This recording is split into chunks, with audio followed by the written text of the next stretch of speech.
verse did you sing? We sing until Madhapurema, Sharanagati.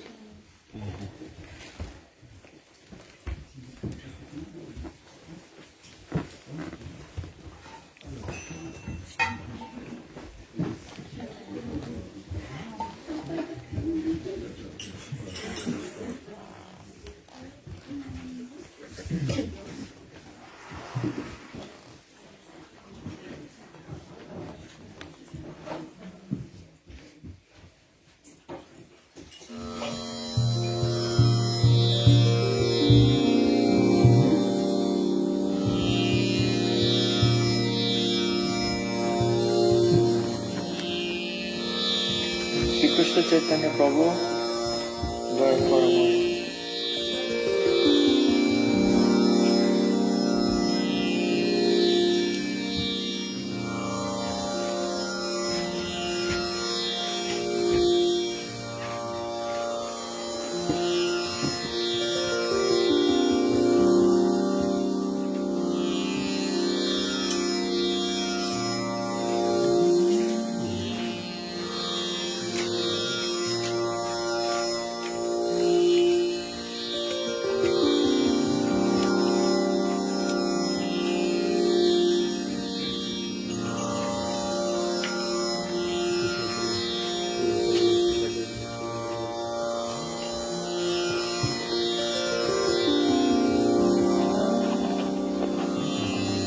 Paritavana Paramadhyal Parimadata Padmavati Kumar Singh Nityananda Prabhu Ki Jai Prema Purushotama Satyanandan Shri Gauranga Mahaprabhu Ki Jai Jai Gaura Premananda Hari Hari Om.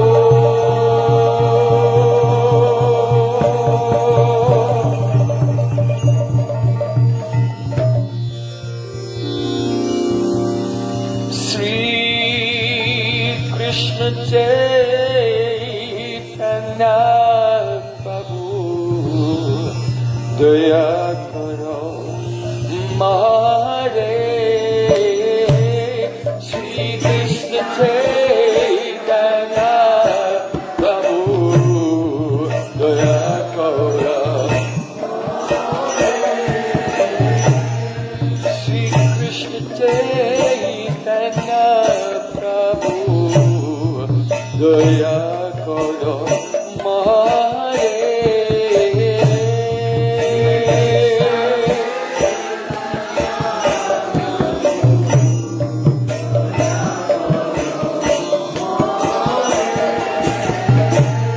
Toma Vina Kehi Dayalu Jagat Samsare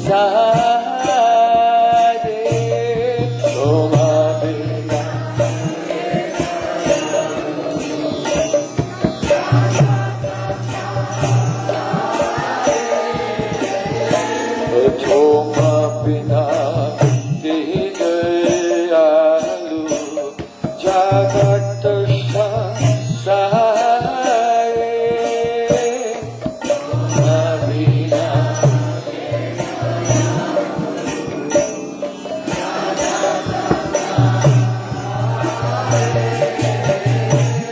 Patita Pavana Hetu Savayava Dhara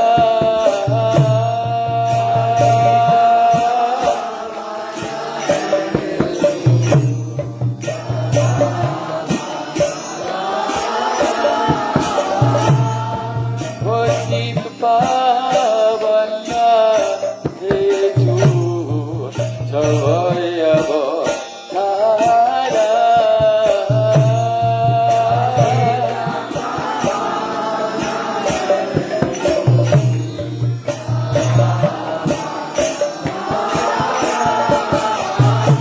Ambo Samapatita Prabhu Napaive Ahara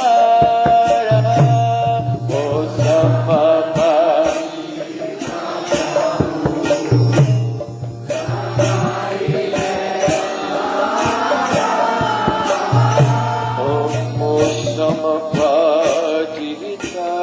Prabhu Namai Vihara.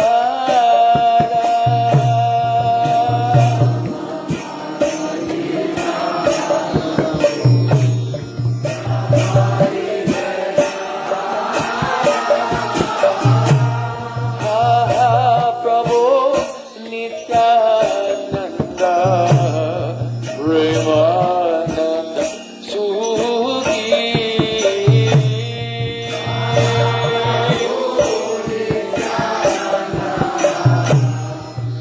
Time to time.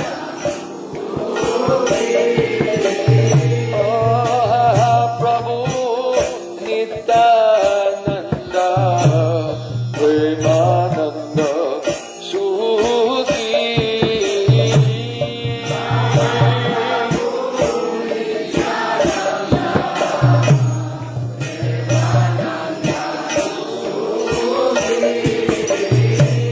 Kripa Bala Kana Kauro Bhakti Boro Duki. Kripa Bala Kana Kauro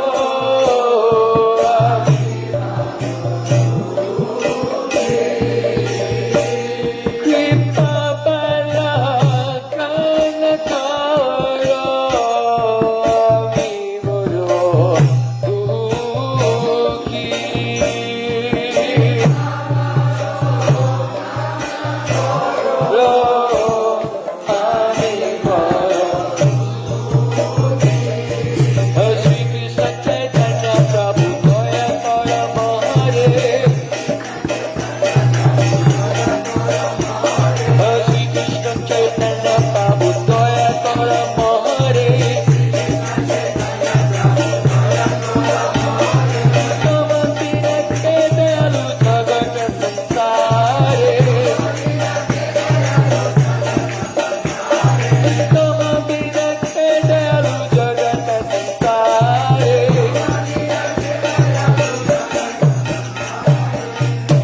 Jaya Karam Sitapati Advaita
Sri Radha.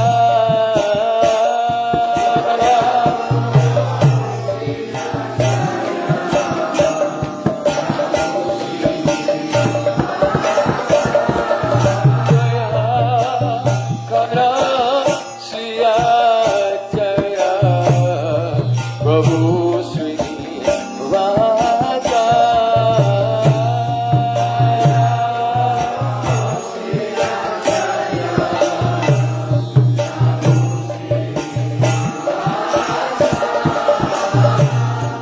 Ramachandra Sangamake Narottama Data.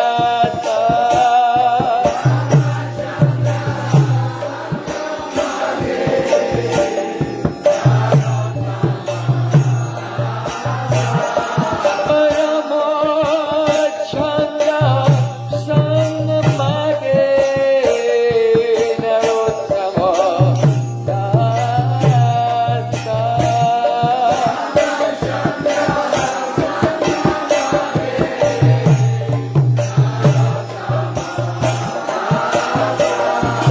Shri Krishna Chaitanya Prabhu Daya Kara Mahare.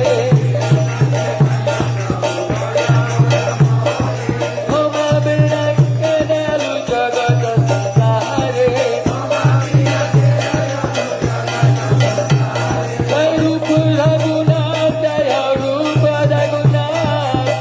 Rupa Raghunath Jaya Rupa Raghunath.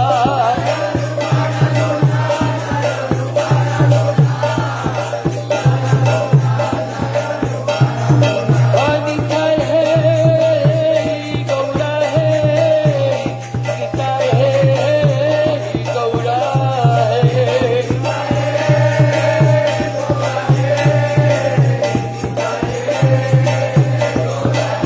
Nitai Gaura Hari Bol, Hari Bol, Hari Bol, Hari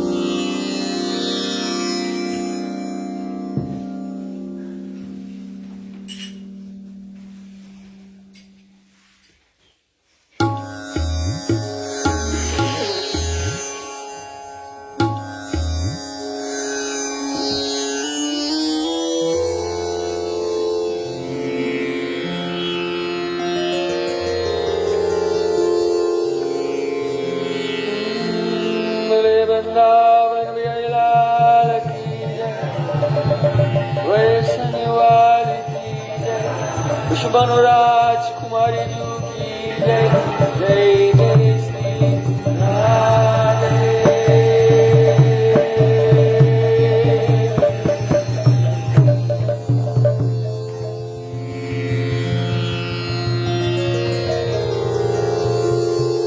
Jai Radha Madhava.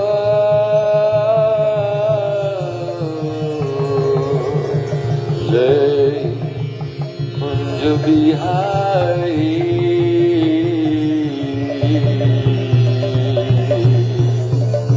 Jai Radha Madhava. Jai Kunj Bihari. Jai Radha Madhava. Jai Kunj Bihari.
Hare Krishna,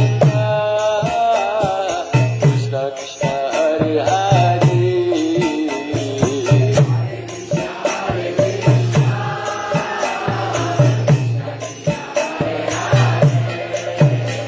Hare Rama, Hare Rama, Rama Rama, Hare Hare.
Vrindavan Bihari लाल की जय, गणेश शनिवार की जय, जय जय Shri Radhe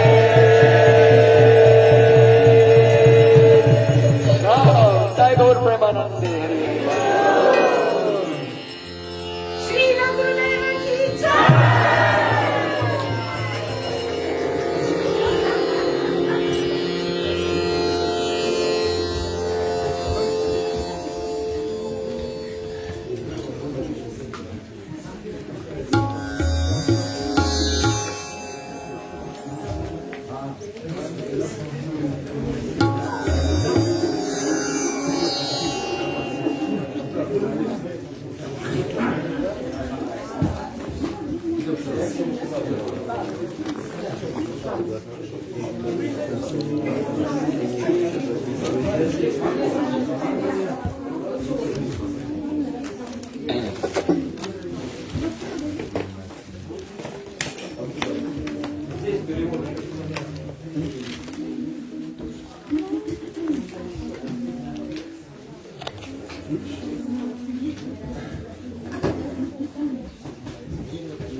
Vishwajiputra atra surupam rupam tasakrajamuri purim mathurim koshtvaratim radha Magirivaram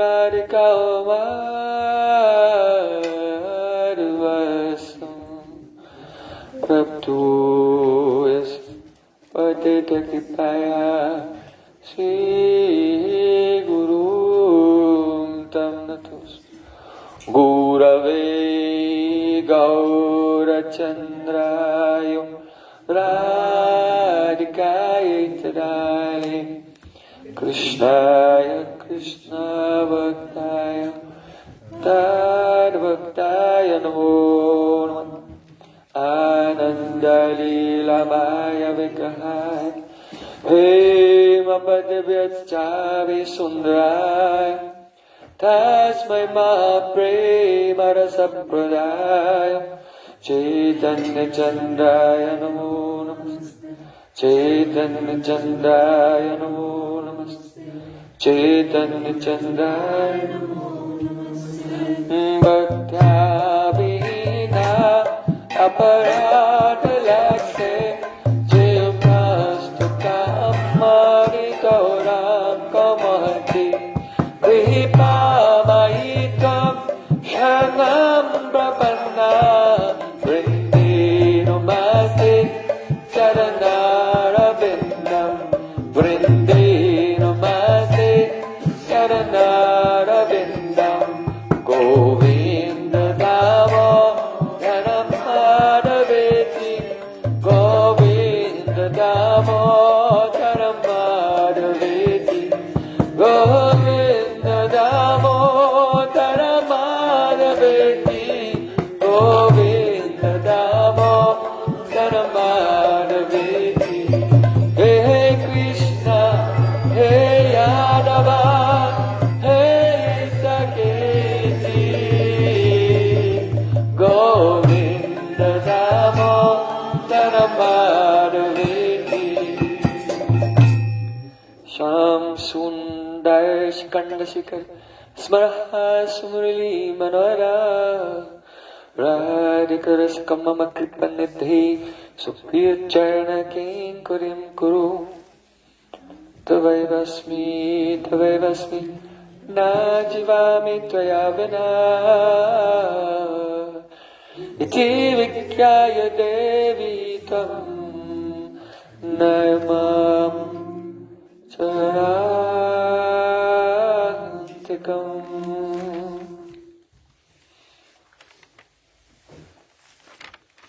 First of all, I offer my Sastang Dandavat Puspanjali, my heart like flowers thousands of times, at the lotus feet of my holy master, my supremely worshipable spiritual Gurudev, Asmadya Paramaradatam Guru Pada Padma, Nityalila Parvisht Om Vishnu Pada, Ashtotarastasvi, Rupanugacharya Varya, Srila Bhaktivedanta Narayan Goswami Maharaj.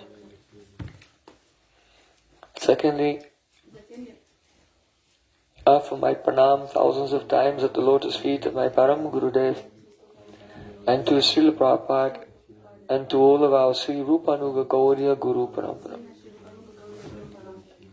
And finally, I offer my pranam to all the assembled Vaishnavas and Vaishnavis, Vancha Kalpataruvasta, Kripa Sandobhyavata, Putitanam Pavanibhyo Vaishnavibhyo Namo Namah. Srila Gurudeva ki.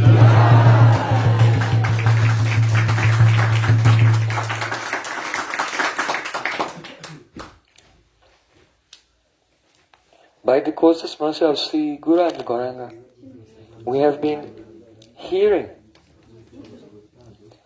the teachings of Sri Chaitanya Mahaprabhu as they have been expressed by Srila Jiva Goswami Pad in his Sandarbhas. So yesterday we discussed Tattva Sandarbha, and this morning we began to discuss Bhagavad Sandarbha.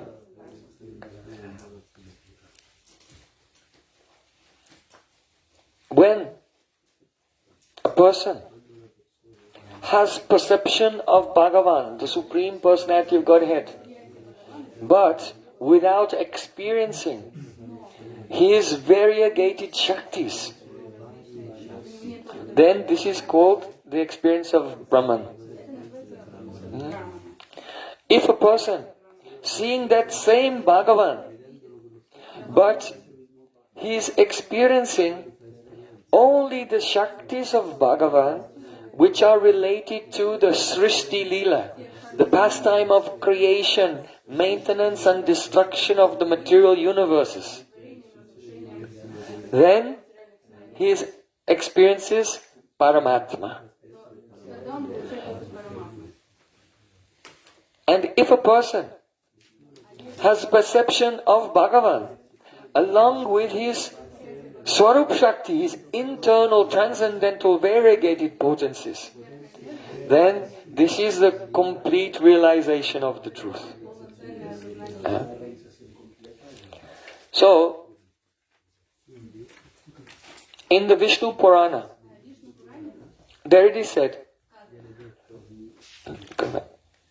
Eka Desha Stitasyagne Jyotsna Vistarini Yata Prasya Brahmana Shaktish Tatedam Akilam Jagat. Just as a fire is situated in one place, but the energies of the fire are diffused throughout the room. So in the same way, the Supreme Personality Godhead exists with his energies diffusing everywhere. In fact, everything, material and spiritually, is just the manifestation of the variegated energies of the Supreme Lord.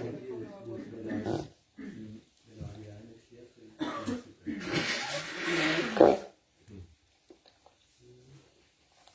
So, some persons, there, Vishnu Purana, yes. They impersonally say that the Brahman, the Supreme Truth, has no Shakti. But in the experience of Brahman, Shaktis are there, but they are not manifest to you. Because Srila Jiva Goswami Pad gives this argument. Every substance that exists, that actually exists and is real, has some Shaktis. It has some properties. It has some causal powers. So, because Brahman is real and Brahman exists, therefore it must have some causal powers, some Shaktis, potencies. So, in the Anuchad 16 of Bhagavad Sandarbha, Srila Jiva Goswami gives an analogy to help us understand the Supreme Lord and His potencies. He said, Ekam eva tat paramam tattvam swabhavika chincha shaktya sarva deva swarupa tad rupa vaibhava jiva pradhan rupena chaturdavatistate suryanta mandala stit tej iva mandala tad bahigat rashmi tad spatitcha virupena. The meaning is this, that the Supreme Truth, Ekameva Paramam Tattva, is only one. But Swabhavika Chincha Shaktaya, He has potency. And this potency is Swabhaviki. That means it is inherent within Him naturally. It is not bestowed upon Him by someone else. Like our powers. Whatever power, whatever activity we do, actually everything is coming from the power of God. We are not independent. But His powers are Swabhaviki, His own. They are present in Him by Samavai Sambandha. Samavai Sambandha means the relationship of inherence. There are two types of relationship. Samyog Sambandha. That means when two things which are different, they come together by contact. But when something is actually the property of that thing, this is called Samavaya Sambandha. So His Shaktis are His own property. So, Swabhaviki Achincha Shakti. And His potencies, they are Achincha, inconceivable, miraculous. They cannot be calculated or understood or explained mechanically. They cannot be reduced to anything by the mature intelligence.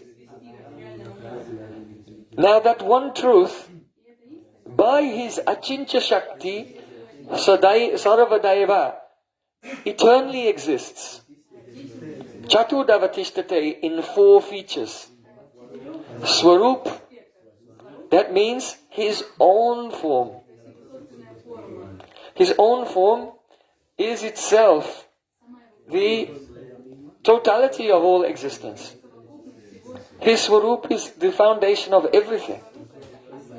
But by His inconceivable Shakti, He exists in His Swarup along with Tadrupa Vaibhava.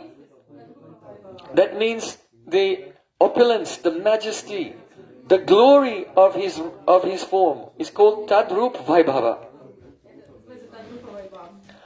Specifically, in this case, it refers to, for example, His associates.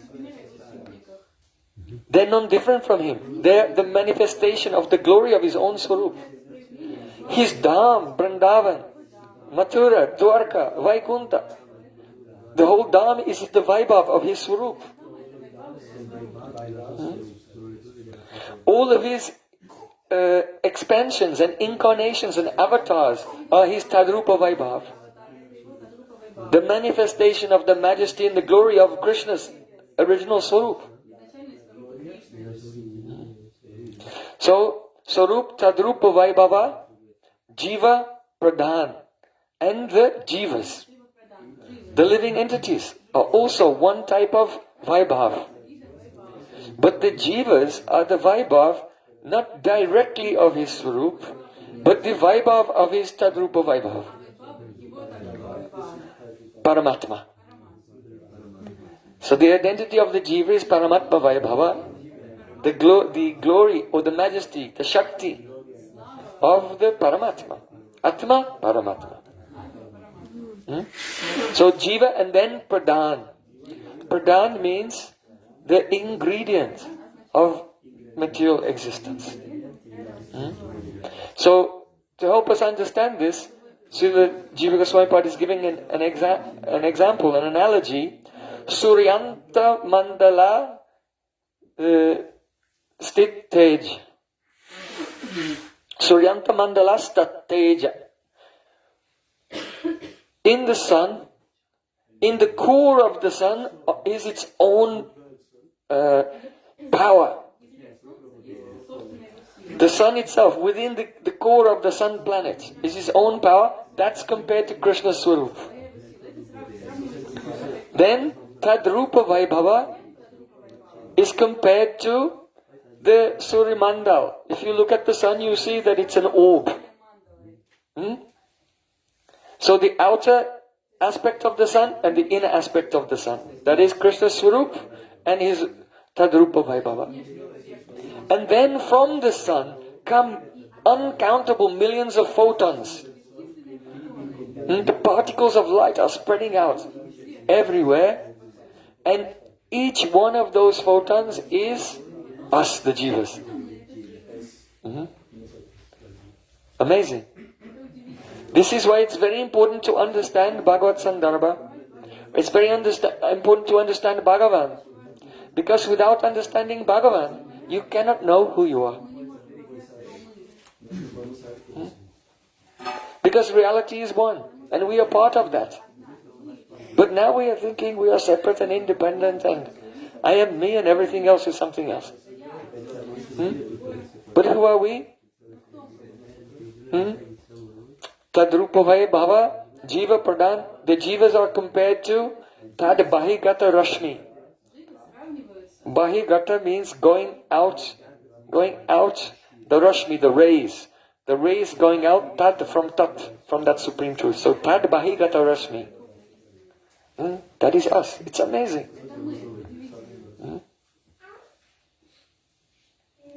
So, then, Tat Pratitchavi Rupena, and then situated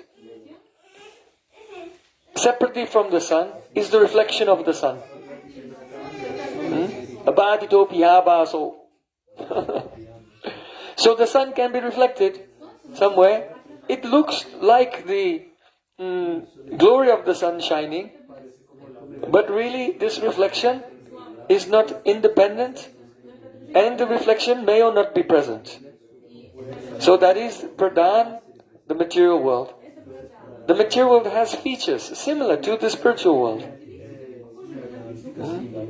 But it is manifest and unmanifest. It is temporary. It is not the eternal reality. So,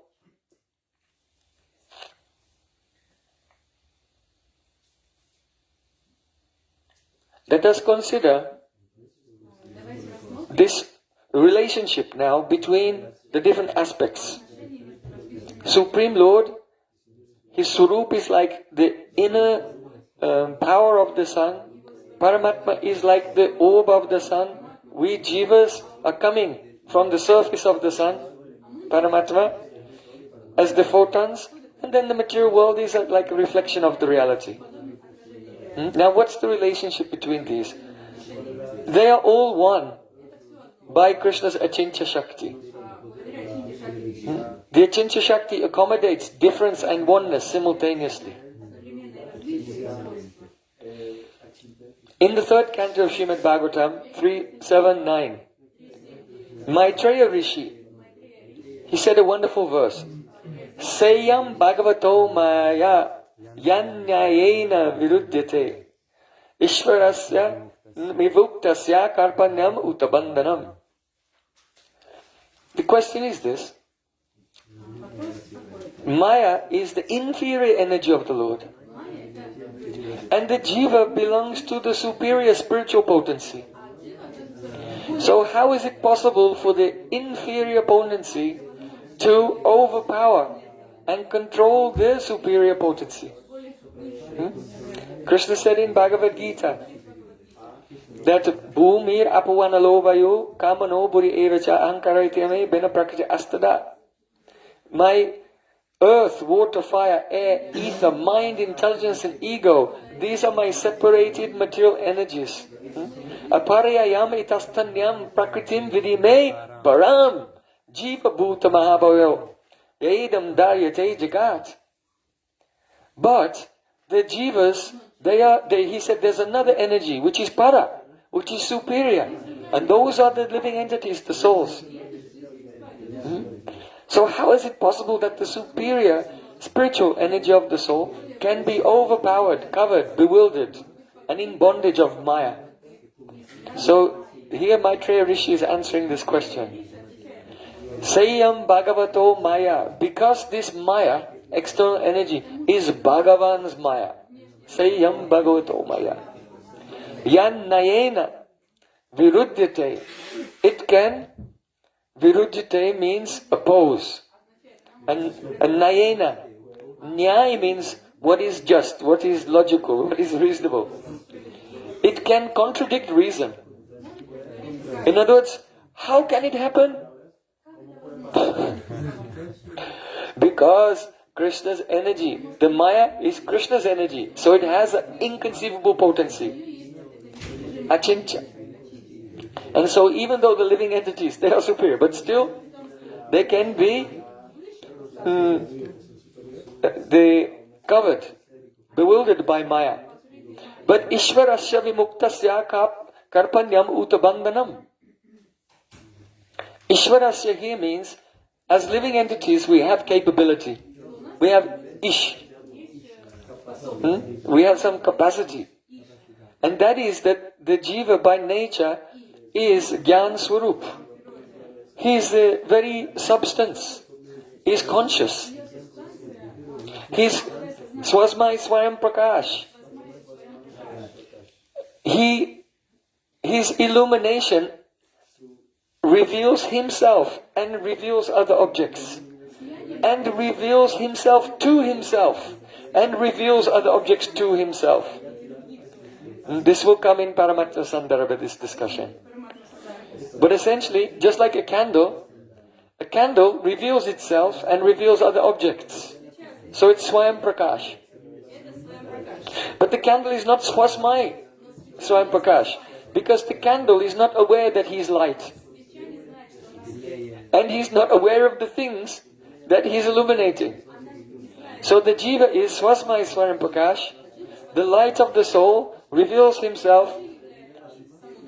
His jnana, one quality, one gun is called jnana vritti, extends from him to illuminate other objects. But he himself is revealed to himself and other objects are revealed to himself. That is swasmai. Means swa asmai, unto himself. So the Jiva is swasmai swayam prakash. So if your soul is by constitution, the very substance of your soul is Gyan Swarup, made of self-awareness. How can you not have self-awareness? It's a miracle. Ishvarasva, so you have Ish, the capability to know yourself, but it becomes lost. Vimuktasya, the Jiva is always liberated. In one sense, you should understand that you are never in bondage. Soul is always transcendental. Only we are thinking that we are this body and suffering in this world. So, karpanyam uttabandhanam. So how can the glorious soul, this soul which is a photon of the energy, that's the Shakti of God, it's so glorious. How can it become miserable? Karpanyam uttabandhanam. And how can it become bound? It cannot. The soul is never bound. Soul is never actually in a degraded condition. But by the inconceivable power of Maya, we are thinking, here I am, suffering, and struggling, miserable, growing old and dying again and again in the material world. This is the inconceivable power of Maya. So,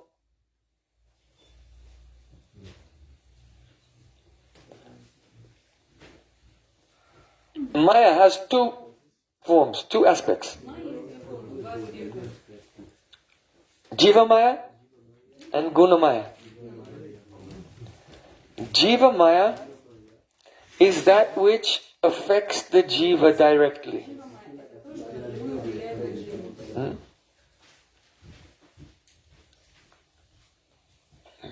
So, that Jiva Maya which affects the soul directly has two aspects. the Vidyavritti and Avidyavritti. Not like Shankaracharya that we were hearing. The Vidyavritti is the mode of goodness, because that Sattva Gun, Sattvat Sanjayate Jnanam, from Sattva Gun comes knowledge, discrimination between the self and Maya, the physical body and the physical world. So the Vidyavritti is the aspect of Maya of Sattva Gun. So Jnana and Sattva Gun, the Vidyavritti is also Maya. Just the ability to discriminate between the body and the soul. This is actually not Divya Gyan. Divya Gyan is knowledge of Krishna's Swarup and your relationship with his Swarup. So only the discrimination between matter and spirit is sattvic, and it is the Vidyavritti of Maya. Then there is the Avidyavritti of Maya. That is Rajagun and Tamagun. So this Avidyavritti also has two aspects. The ignorance potency of Maya. It has two aspects. That is Avarnatmaka and Vikshepatmaka. Avarnatmaka covers your awareness that you are a soul. Avarana means covering. And Vikshep means distracting. Your Jnana Britti, your function of knowledge which extends out from the soul, becomes preoccupied, fascinated with, bewildered by the movements of Maya, earth, water, fire, air, ether, mind, intelligence, ego, all these gross and subtle external objects. So one aspect, Avarnatmaka Shakti, it is covering the soul, and the other one is distracting. Just like this is not a perfect analogy, but we can give a simple analogy. A person, he may be self-aware, but then he goes to a club and he drinks some whiskey. And then he forgets, who am I? And then while he's in this state of forgetfulness, he's watching some dancing girls. So the whiskey is covering him. He forgot who he is. And the dancing girls are distracting him. Like this. So not a perfect example, but it gives you some idea. Avarnatmaka, covering, and Vikshep, distracting. Vikshep literally means throwing. That the consciousness, instead of going inside towards Supreme Lord, is thrown out. So that is called Jiva Maya. And then there is Guna Maya. Guna Maya means Pradhan. The sum totality of all the ingredients of the material world. And from the Pradhan comes all the ingredients one by one. Mahatattva, Ahankar, Buddhi, Manas, sound, the senses, sound, space, touch, air, form, fire, taste, water, fragrance and earth, like this, all the elements. So all the ingredients of the world, they are the Upadan Karan, the ingredient cause of the world, that is called Gunamaya. Okay, so Jiva Maya acts on the Jiva, and Gunamaya manifests the world. Now, so Bhagavan's Swarup is like the inner energy in the sun. Then Paramatma, the surface of the sun globe. Then the Jivas are emanating from that. And then the Pradhan is like the shadow of the sun. That is, the material world is like that.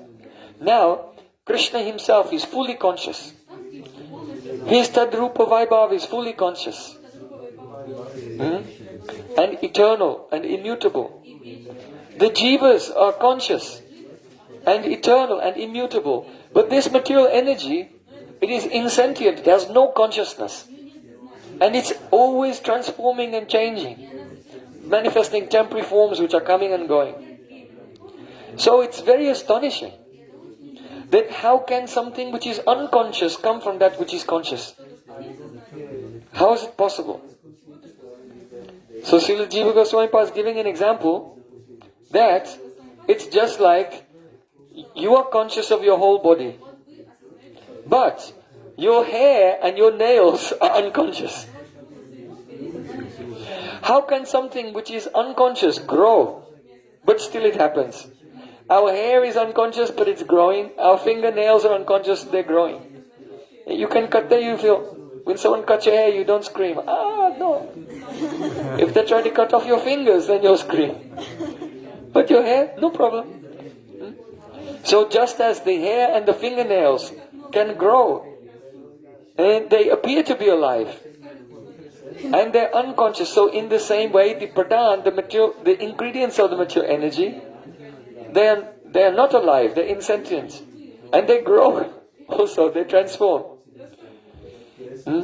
But it is one astonishing energy of Krishna. It's amazing. Now, you can find Srimad Bhagavatam, Canto 6, Chapter 16. 6:16, 23 and 24. Narad Muni is giving instructions to Chitraketu Maharaj. Now Srila Jiva Goswami Pad wants to explain the connection between the internal spiritual energy and the external material energy and the jivas. So, here, Narad Muni is saying, you find 23 and then 24. Yeah. Yan nas prishanti na vidur mano budindriya savaha antabahis chavitatam vyomavat tannatosmyaham. Then in the next, go to the next verse. There's a button just goes to the next. Dayendriya prana manodyomi yad angsa vidya pracharanti karmasu naivanyada loham iva prataptam staneshu tadrasta apadesham eti. The meaning is, Narad Rishi is saying to Chitraketu Maharaj, I bow down to that Supreme Lord who cannot be known and cannot be contacted by the mind, the intellect, the senses, the pran, even though he himself is pervading all of these things, inside and outside, like space. Just consider how wonderful it is. Some people, they try to make an argument. Why there's no God, we cannot see Him.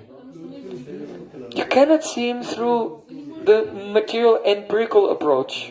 And the reason is because our body, our mind, our senses, our pran is all made of this inert, unconscious material energy.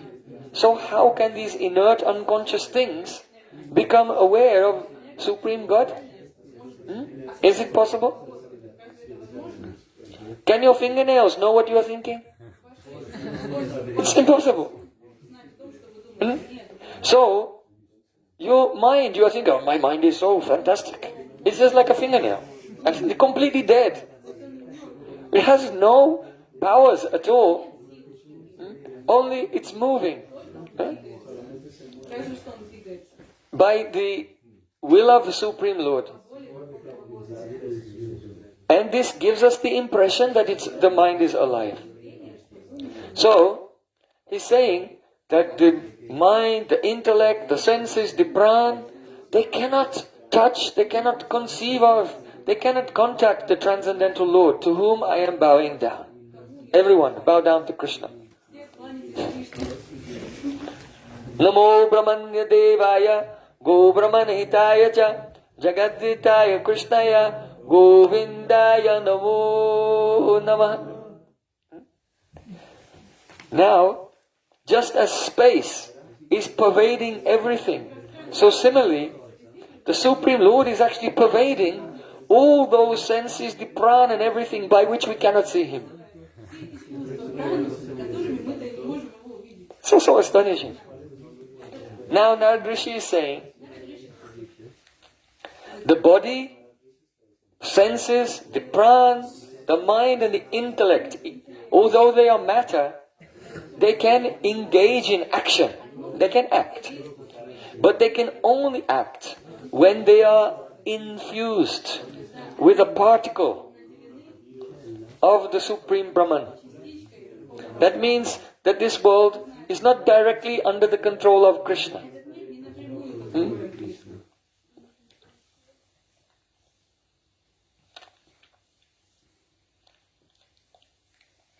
But rather, Krishna's expansion, his angsa, Paramatma, has entered into everything.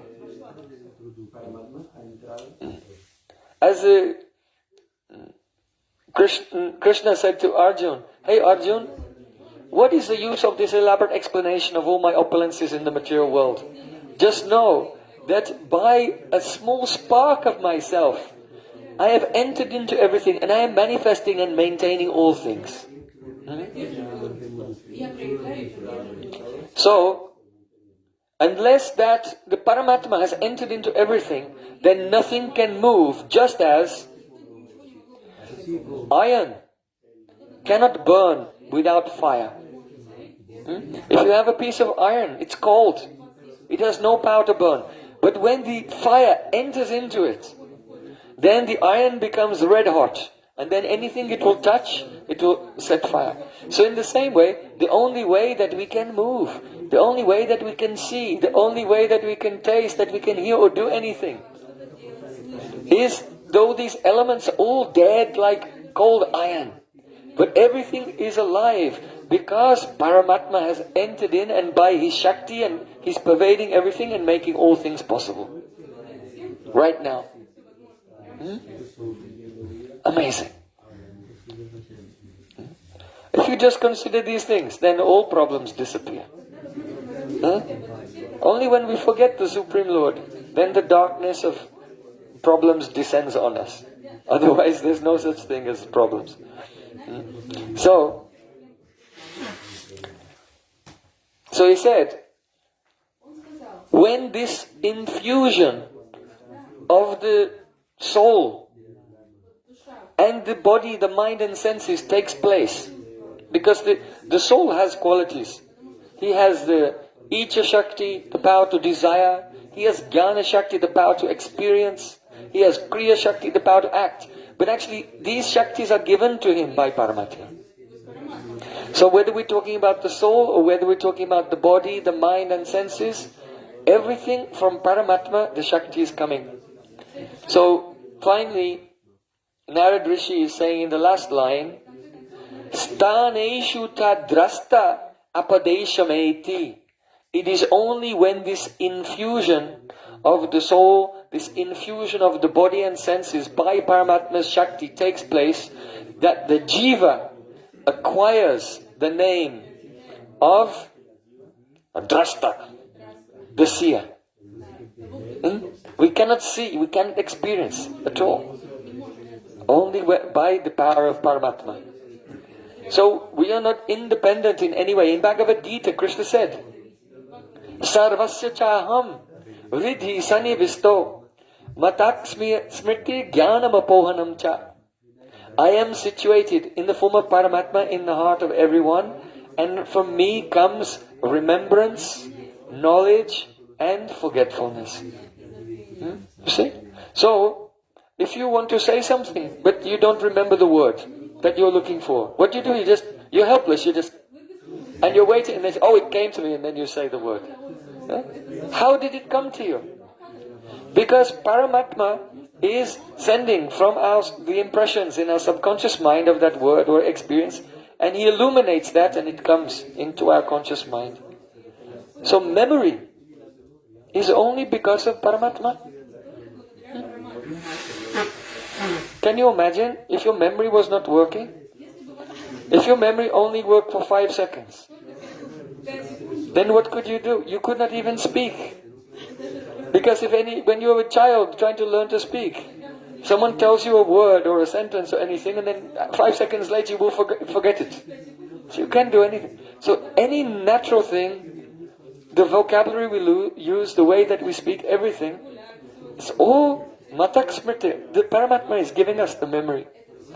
Jnanam, he gives us knowledge. Oh, what does it, we remember this, but what does it mean? And apohanam cha means unforgetfulness. When you become old, then you'll notice that you start to forget things. Huh?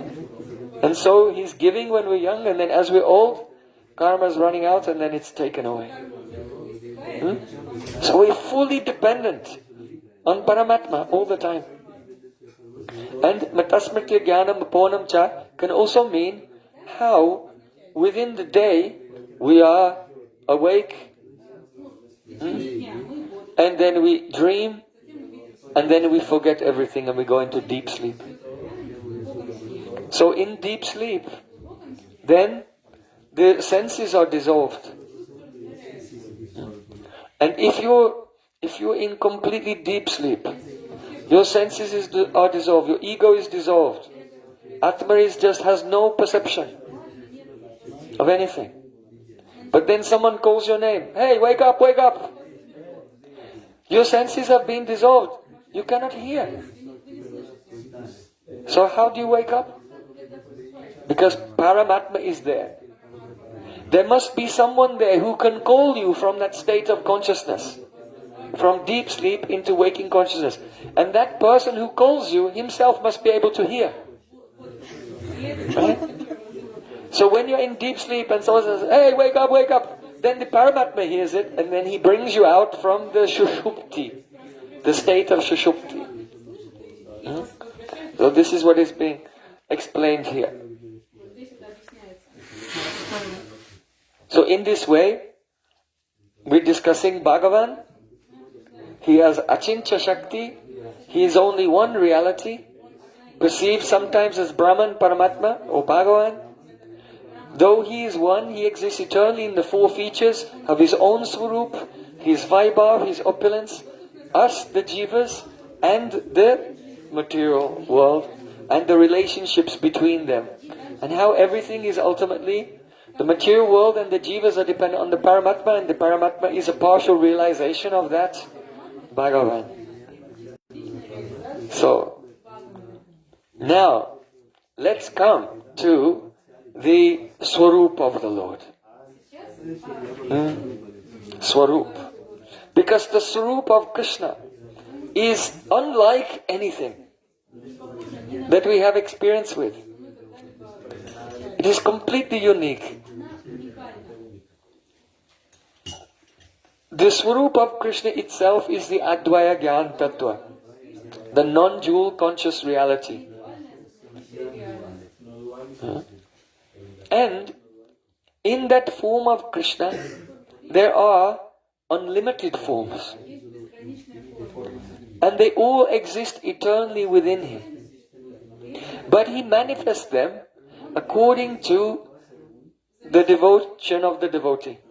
If a jiva comes under the shelter of Swarup Shakti, the Shakti which reveals Krishna's Swarup, then he can see the Swarup of Krishna. But which aspect of that Swarup he will see depends on the nature of his devotion. So, for example, if there's a peacock feather, if you look at it from this side, you see one color. If you look at it from that side, you see another color. So the peacock feather is one, but it's revealing its colors depending on your angle of vision. Another example is given, it's in Chaitanya Charitamrita, Madhya Lila, chapter 9, 156. This is actually from the Narad Pancharatra. Mani yata vibhagena nila pita dibiyuta rupa bhedam avapnoti dhyana bheda tatachuta. You have that? Madhya Lila 9, 156. So here Narad Muni is saying there's a jewel called Vaidurya Mani. In English we call it the cat's eye jewel. So this jewel, if you look at it from one angle, it looks blue.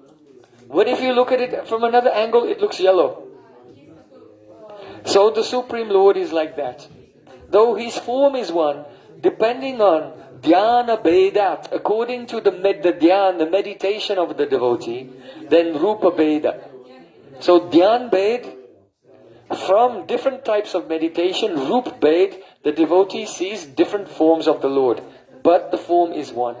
And the Vaidurya Mani, Chaitanya Mahaprabhu is giving this example himself, and it's very appropriate, because the cat's eye jewel, from this angle is blue, but this angle is yellow.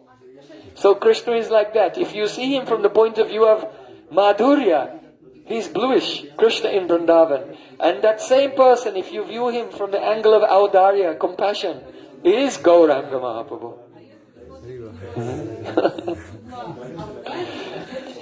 Now, how all the forms are present in one form. Just like in the Brahma Samhita, there, Lord Brahma said, Advaitam Achyutam Anadim Ananta Rupam. Oh Govinda, you have Ananta Rupa, unlimited forms. Advaitam, and there's no duality between them. So don't think that there's Krishna and then there is other guy named Nrsingadev. And then this other person named Ramachandra. And then there's this other person, Matsya, Kurma, Varahadev. Like this. Our mundane intelligence does this. It makes bhed everywhere. So Lord Brahma is saying, no, Advaitam Achyutam Anadim Ananta Rupam. Confirmed. So, just to illustrate this, there's a very beautiful example in the Srimad Bhagavatam. And that is the appearance of Lord Vamandev. First of all, the wife of Kasyapa Muni, Aditi, she does the Payobrat. Because she wants to, the Supreme Lord will appear as her son and then get heaven back from Bali Maharaj, who has taken heaven from her children, Indra and all the Devatas. Because Aditi is the mother of all the Devatas. So she does the austerities, and then on the auspicious moment of the Vaman Dwadasi, from her womb manifests the form of the Supreme Lord. Now, that form does not manifest as Vamandev. From within her womb, suddenly he appears. She does not give birth like a natural mother, like Yashoda. So it's an avirbhav, it's not a janma. Only Krishna's birthday is called Janma. Janmastami. But other avatars, it's called Avibhav, appearance day. So he was inside, he appeared outside. And he appeared how? Like Lord Narayan. Four-arm form. With chakra. With a club. With a conch shell. With a lotus flower. With the Kaustuba money on his chest. With the mark of Srivats. With fully decorated with flower garlands. With very beautiful lotus eyes. And when he appeared, everything became illuminated as if by 1,000,000 suns. And all the Gandharvas were singing prayers, and the Apsaras were dancing. And the Siddhas and Charnas were showering flowers on him. And there was beating of kettle drums and all different kinds of drums. Lord Narayan has appeared. But then, that Lord Narayan, in front of their eyes, he, just like an actor, can change character. You know, if there's a very good actor, he can be himself, and then the next moment, he's speaking, and he's just a completely another person. So, Natyat Yata, just like an actor assumes another personality, that form of Lord Narayan then became Vamandev. Like a little dwarf Brahmin boy, dressed in deerskin and with a Kamandala water pot. So, there's only one form. Bhagavan has one form. But according to his will, in reciprocation with the devotion of the devotees, he conceals all the other forms and shows one, which is appropriate to reciprocate. And when the necessity is required, then he can conceal that form and reveal another one while concealing all the other forms. This is Bhagavad Surup. Understand? Bhagavad Sarup. What it is like. So, Lord Brahma, he has some experience with this Achintra Swarup of Bhagavan. Because perhaps you know that one day Lord Brahma, hearing all the demigods celebrating that Krishna had liberated Aghasur, he came, oh, what festival is going on down on earth? I want to see. So he came down to earth and he saw one cowherd boy taking lunch with his friends, sitting on the bank of the Jamuna. They were opening their lunch packs which had been made by their mothers, and they were taking it out and they were about to offer to each other. Krishna was sitting surrounded by all of his friends, but though they were sitting in circles around him, 1, 2, 3, 4 circles, everyone thought Krishna is sitting next to me and talking to him. This is Bhagavad Sarup. Like I am sitting here and you are in the front row, you think you are sitting next to me. And you think you're sitting in the next row and you're sitting in the next row. But Krishna's Sarup is such that he's sitting and everyone thinks he's sitting next to me. So Brahmaji came and he thought, oh, I want to see more astonishing pastimes. So he stole away the calves. Then the boys, where did our calves go? Krishna said, don't worry, you just stay there, I'll bring them back. And Krishna got up and he went to find them, and while he was gone, then Brahmaji stole the cowherd boys. Krishna came back and then he saw the calves have gone and all my friends have gone. So then Krishna became afraid. If I go home all by myself and I've lost all my calves and all my friends, what will my mother say? He was really worried what his mother will think. So by Yoga Maya, he could understand, oh, Brahma has done this. But Yoga Maya is so amazing that Brahma had not stolen the boys. How can Brahma steal the boys? He's a Devata within this material world, and these boys are the Tadrupa Vaibhav. They're none different from Krishna's own Swarup. One coward boy is 1,000,000 times more powerful than all the Brahmas and Shivas and Ganeshas and Indras. They cannot do anything to a single coward boy. So how can he steal them? So when Brahma, he thought he stole them, only Mahamaya made some fake coward boys and he took them and put them in a cave. And the real coward boys, when Krishna came back, he didn't see them because Yoga Maya hid those cowboys from Krishna. So though Yoga Maya allowed Krishna to know, oh, Brahma has stole them, but Yoga Maya did not allow Krishna to know that Brahma had not stole them.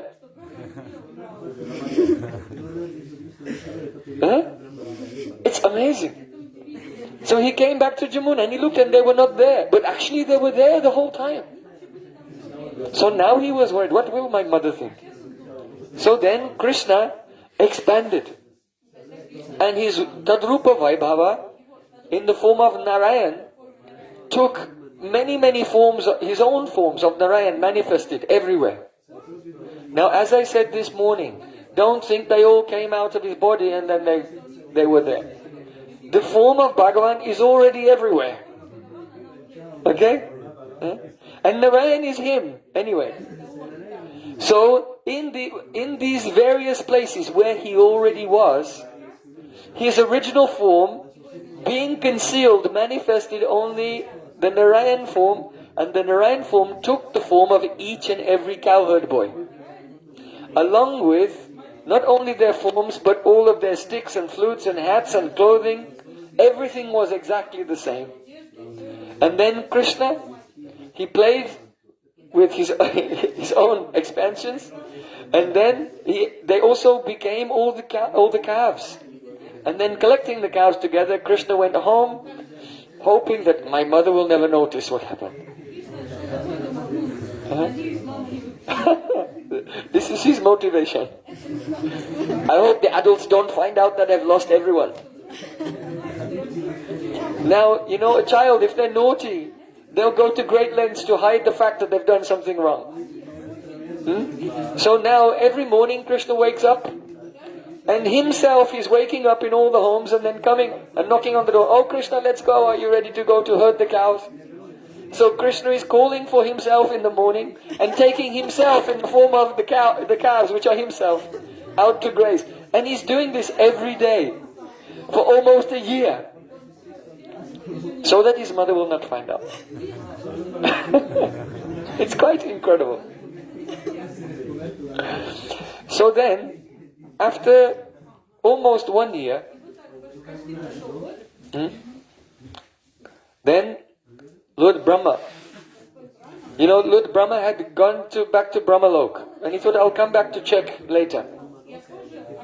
So Brahmaji went to Brahmalok, but when he got to his palace, the door was closed. So Brahmaji knocked on the door. Let me in. And the gatekeeper opened the door and said, you impostor, get out from here. I'll beat you, and shut the door on him. Brahmaji thought, what happened? Why? Because not only did Krishna become the boys and the calves, but Krishna also became Brahma. And Krishna sat on Brahma's throne and told his gods, someone will come disguised as me. If you see him, don't let him in. If he tries to get in, you should beat him. So the gods had been briefed on their mission. And when Brahma tried to come home, he couldn't get in. Then Brahma thought, oh, I think I've made a mistake. So I should go back to earth and try to rectify this mistake. So when he came back to earth, then he saw that Krishna and the boys and the calves, they were all there. So then he thought, how can it be? I put them and made them sleep in a cave. So then Brahmaji, he went to the cave and looked, and he saw the boys were there. Then he came back on the bank of Jamuna, and he saw Krishna and the boys were there. So what is this? Is it when I go to the cave that Krishna puts the boys in the cave, and then when I come on the Jamuna, then he puts them on the bank of Jamuna? Okay, I'll trick him. And then, you know, Brahma has 4 heads. So with 2 heads, he looked in the cave, and 2 heads he looked on the bank of Jamuna. At the same time. To try to catch Krishna out. So he saw the boys were there, and the boys were also there. What is this? So then, as he was looking at the boys on the bank of Jamuna, and the calves, suddenly, they all became blue. And then they all became huge. And then they all manifested 4 arms, with the chakra and club and conch and lotus. And he saw, oh, thousands and thousands, all the boys and all the calves, they're all Lord Narayan. They were not associates of Vaikuntha, because every one of them had Kastuba Mani. They were everywhere. And then surrounding each form, there was earth, water, fire, air, ether, mind, intelligence and false ego personified. Brahmas, Shivas, Indras, all the Devatas, and every living entity, from Lord Brahma down to small blades of grass, they were all surrounding each form and dancing and doing kirtan. Brahmaji, he could not believe what he was seeing. And the effulgence coming from the Aishwarya, from the opulence of all these forms of Krishna was so overpowering. He was looking and looking, but his eyes couldn't even see, and he closed his eyes. And then he was so overwhelmed. In his mind, he just thought, Kim idam. Kim idam means, what is that? And today people have a way of expressing this also. Is it Kim idam? What? What is that? And then Brahmaji fainted. He could not tolerate the waves of the opulence of Krishna. It was too much for his tiny 4 minds. So, Brahmaji's intelligence is vast. Only by his thoughts he has manifested the whole universe. So then after some time, Brahma didn't know how long he was unconscious, but after some time he came back slowly to external senses. And he rubbed his eyes.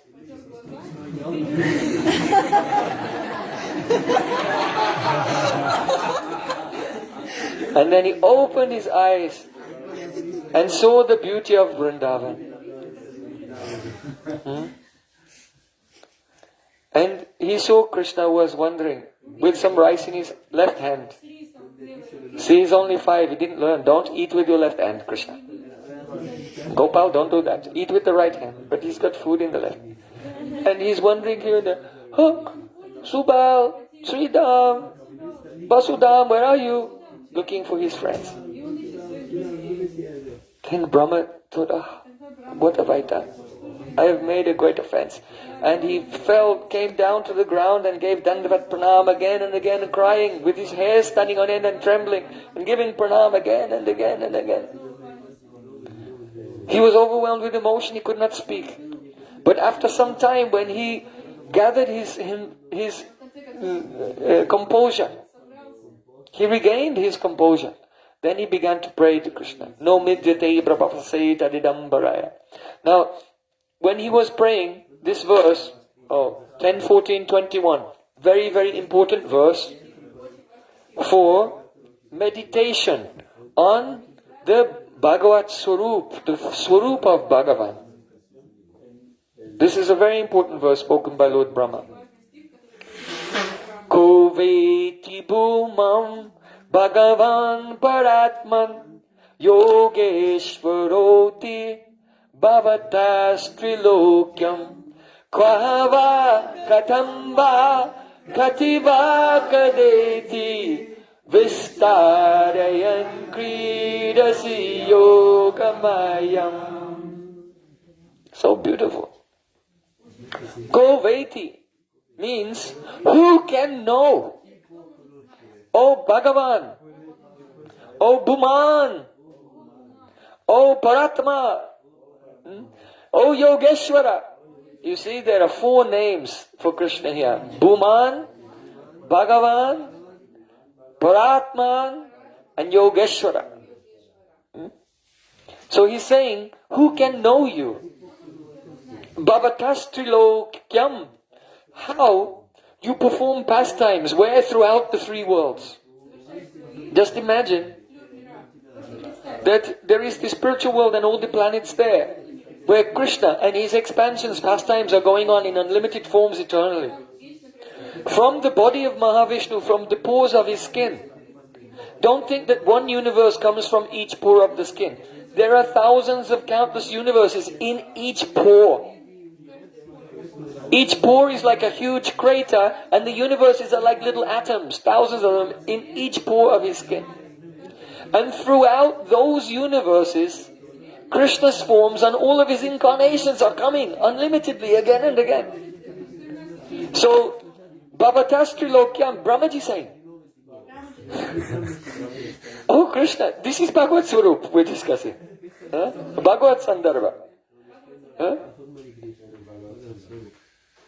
This form of yours is Bhuman. Bhuman means all-pervading. It is everywhere. And so, it is already everywhere, but you are manifesting yourself in all the various spiritual planets and all the universes in so many forms. Then, Bhagavan. Because you have Aishwaryasya, Samagrasya, Viryasya, Yasasatsya. You have Aishwarya, Viryasya, Achincha Shakti, inconceivable potency. Paratma. Paratma means you have unlimited qualities. And Yogeshwara means that you are the master of Yoga Maya. You can make the impossible possible. You are not limited by time or space or anything. So, in this verse, Brahmaji is asking 4 questions and asking really 5 questions. But the first question is, who can know? 4 different things. Who can know? So it's 4 questions related to the one question of who can know it. Who can know qua? Qua means where you will appear.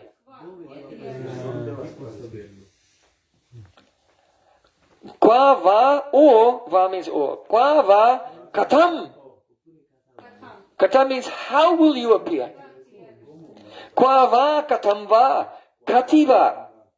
Kati means how many? In how many ways will you appear? And kadeti, kada, the word kada means when. So who can know? How? Where? When?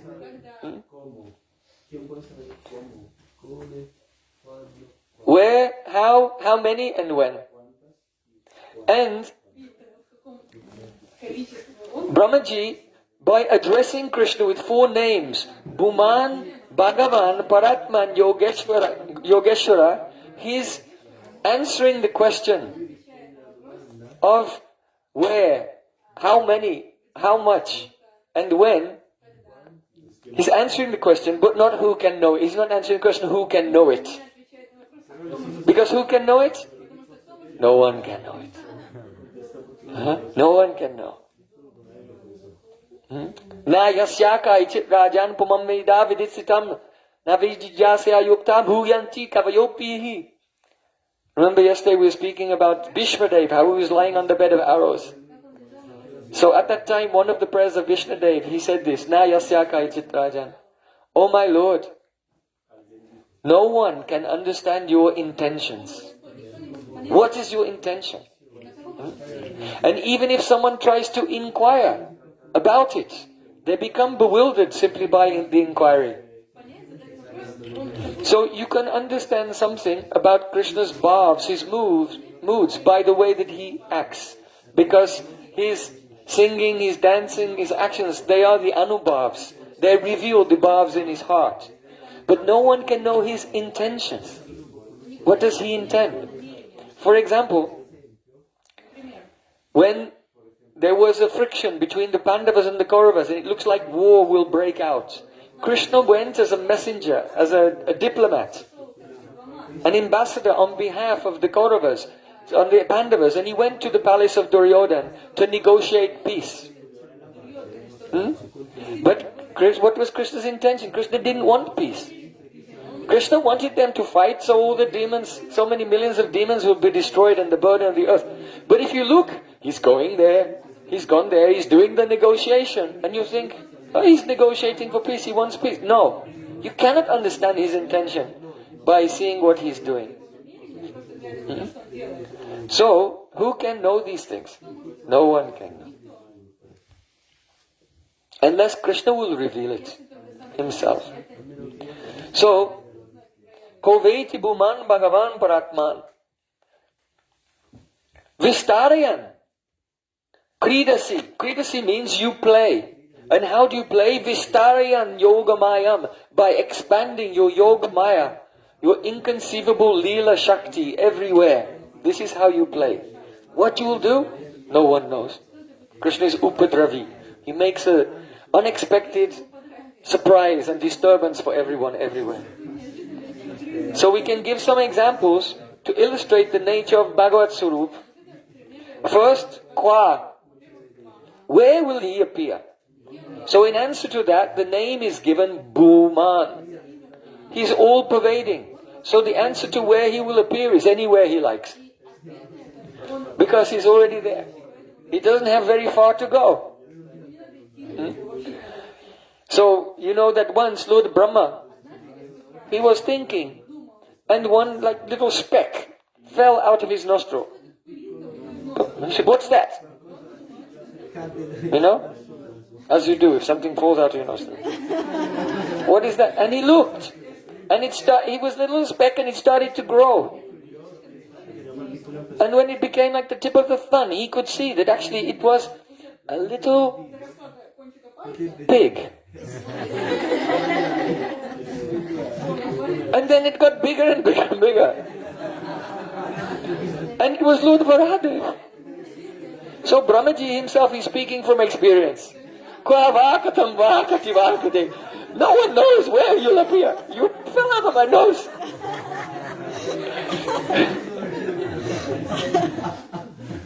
Huh? And he came out in one form, but there's another example, just like you know Akrura. Akrura came to Vrindavan and persuaded Krishna and Balaram to accompany him to Mathura.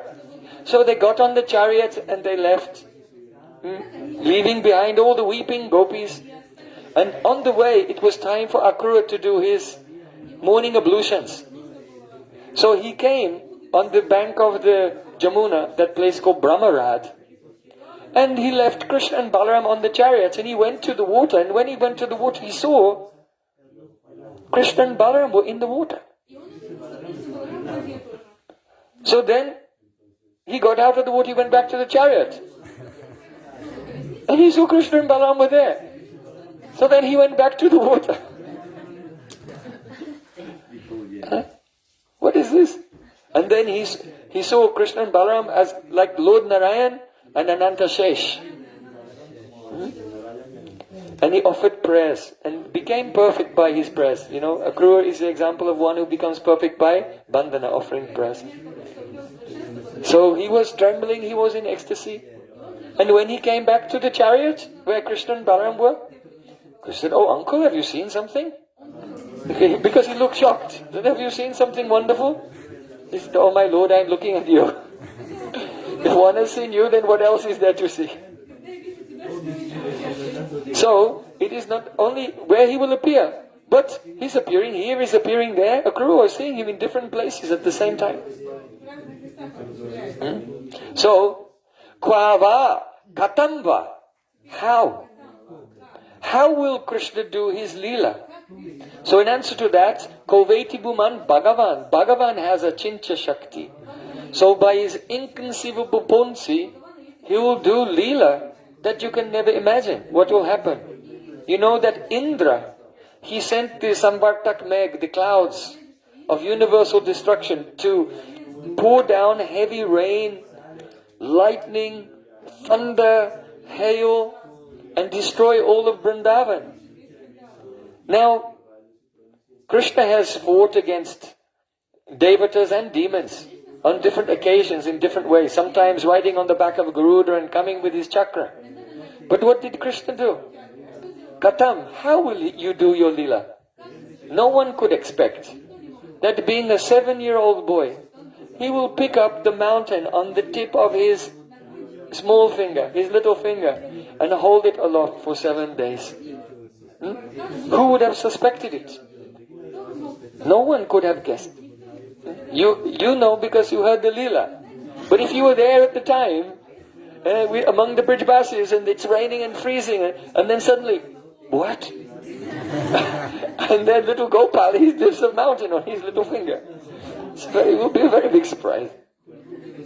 So katam, kwa va katam va, kati. Kati means how much. No one knows how much he will manifest his unlimited qualities. So he is Paratmam. He is the Supreme Soul. So we've just discussed one example that Sri Krishna became all the boys and all the calves. So it was not like one incarnation. It was thousands and thousands of forms. It is astonishing. In Krishna's Leela, when the various avatars of Lord Narayan appear, they generally appear. One form appears one at a time and does a Leela. But as a little coward boy, thousands and millions of Narayan forms manifested at that time.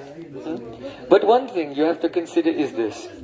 Even though Krishna became all these boys and calves for a whole year, but when, after he had given mercy to Brahma, bewildered him and then gave mercy to Brahma, then all those forms disappeared and he played with his friends. Why?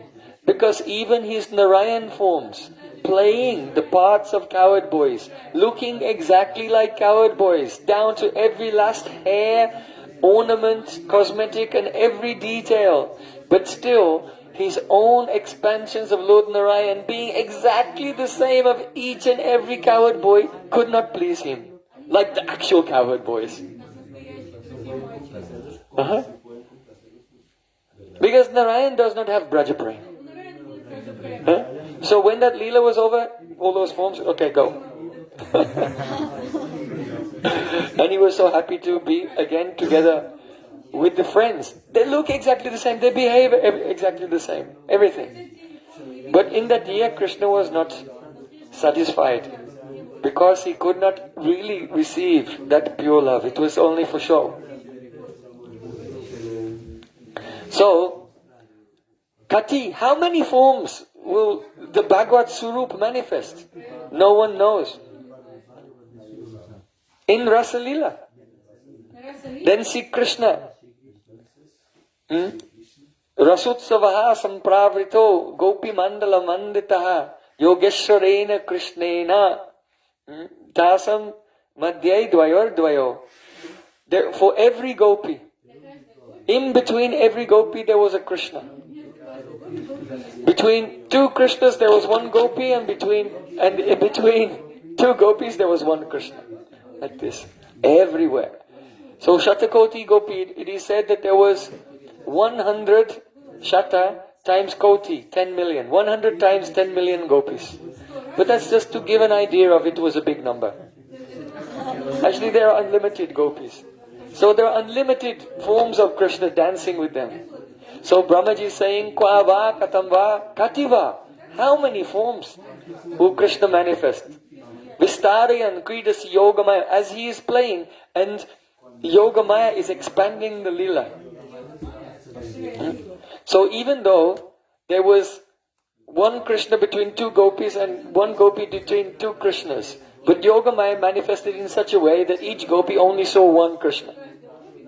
Didn't see the other Krishna.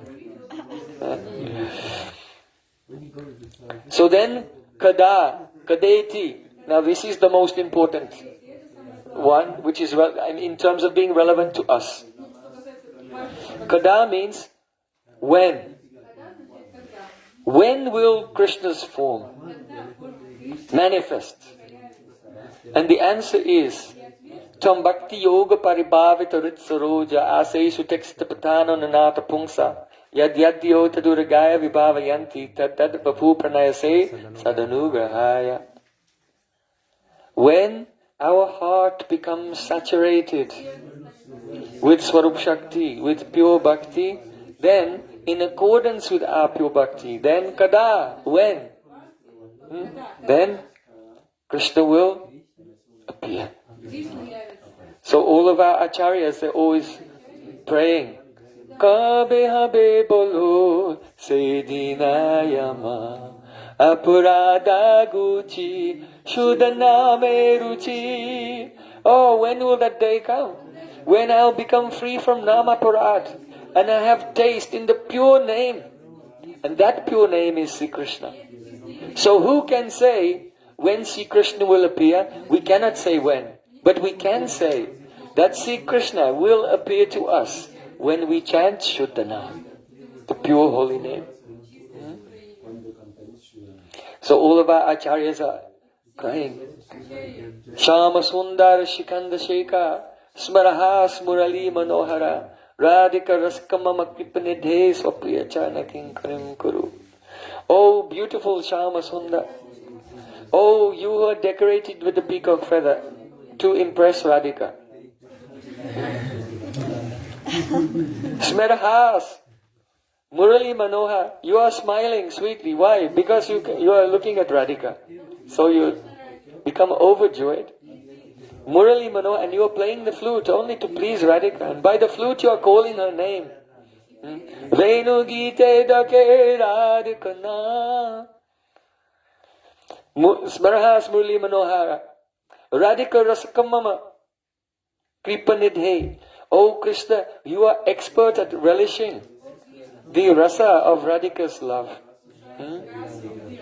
So Priya Charna Kinkarim Kuru. Oh Krishna, please make me the dasi of that one who is so dear to you. So when the devotee is deeply chanting Harinam and crying like this, and Krishna appears, then don't ask Krishna for anything. Say, please take me to that place where Radhika is, so I can serve you when you are together. We never consider that Krishna should appear and we'll serve Krishna. No. Krishna, you should meet with Radhika. I cannot please you, Radhika can please you. So please take me there. Ha nata gokula Nata Gokula Sudakara Suprasanna Vaktara Binda Madhurasmita He Kripadra Yatra Tvaya Virahate Priyaya Priyarat Tatraiva Mamma Pinaya Priya Sevanai. Srila Raghunath Das Goswami. He is crying, Ha Nat, oh my sweetheart Krishna, Sudakara, your face is like the moon full of nectar, Suprasanna, so overjoyed. Please, take me to wherever you will meet with Radhika, so I can serve you there. So the answer to this question, when will Krishna appear? When our heart is saturated with a sevabriti, very strong greed to serve Sri Krishna, then Krishna will decide on what day he will manifest to us. When it will be, where it will be, how it will be, no one can say. But it will happen when our bhakti becomes mature. Yeah. So this is the vichar, the deliberation on Bhagavad Sarup. Bhagavad Sandarbha ki jai. Srila Jiva Goswami Pad ki jai. Gaura Premanande Hari Hari Bol.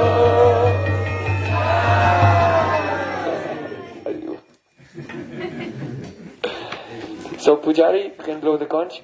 Now we'll have a Gora Artik.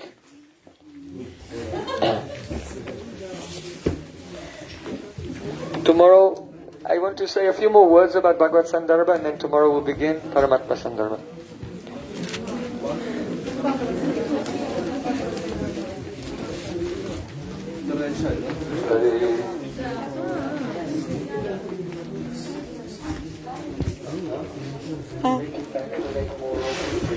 Ji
Jai